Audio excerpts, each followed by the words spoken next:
Yeah. What would you say, Marty, is the biggest mistake kind of founders make when they're preparing their business for sale? Oh my gosh. Seems like So there's a ton. the biggest mistake I would say that founders make is not preparing early enough. And when I say early enough, there's two definitions of early. So one is we tell founders you really should be preparing 3 years before you're ready to sell. And the reason for that is because it takes time to position the business for sale, to do those processes that we talked about, like, founders need to be, have a team in place and operating systems in place and everything else, and also your financials. So there's something that I'm going to love to talk to you about because of what you do. But a lot of founders, especially of mature businesses, maybe not so much growth businesses, but mature businesses, they manage their business very aggressively on tax mitigation. I talk to a lot of founders like, oh, I have, I do, $3 or $4 million a year, but I make no profit, so I make no, so I don't have to pay any taxes, and I do this, and this to kind of mitigate my taxes. That's all well and good.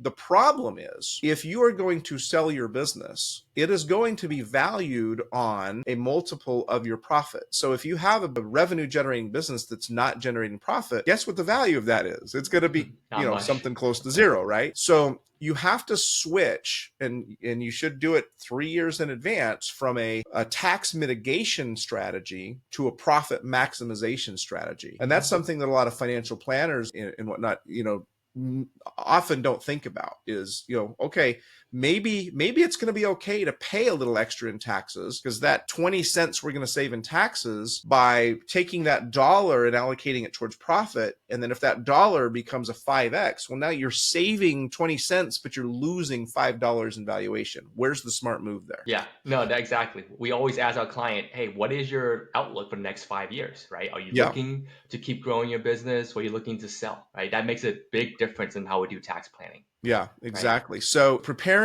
in advance is very important. And it's a mistake that I see founders that they just don't do it enough. And the other thing is always having your business ready to sell, even if you don't plan to sell it. And the reason I say that is because we get calls every single day here. And I'm not exaggerating. Every single day we get contacted from somebody who has to sell their business, but they never planned on it. And Wow. we've identified the main reason of those are 5 Ds and a B. And the 5 Ds are divorce, disease, death, debt, disagreements, usually partnerships, which is very Disagreements. common. Wow. Those are the 5 Ds. And the B is burnout. And I will tell Oh, you, nobody plans for those things, but that's what kills 90% of businesses. wow. And so if you contact me and say, hey, I have cancer and I can't work anymore, or I'm getting divorced and my spouse, I have to sell the business and split half the proceeds with my spouse, or I've got a partnership that's gone bad and this partner wants to leave and I don't want to, or vice versa, whatever those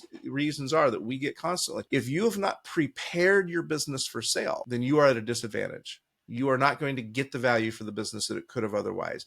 You're going to be in a hurry and make bad decisions. So always having your business ready to sell, even if you never plan to sell it, you're going to be in much better shape. And that's a mistake that a lot of business owners make. Here's the cool thing about it. If you have your business ready to sell, that means your financials are always in order. You've got a great operating system in place.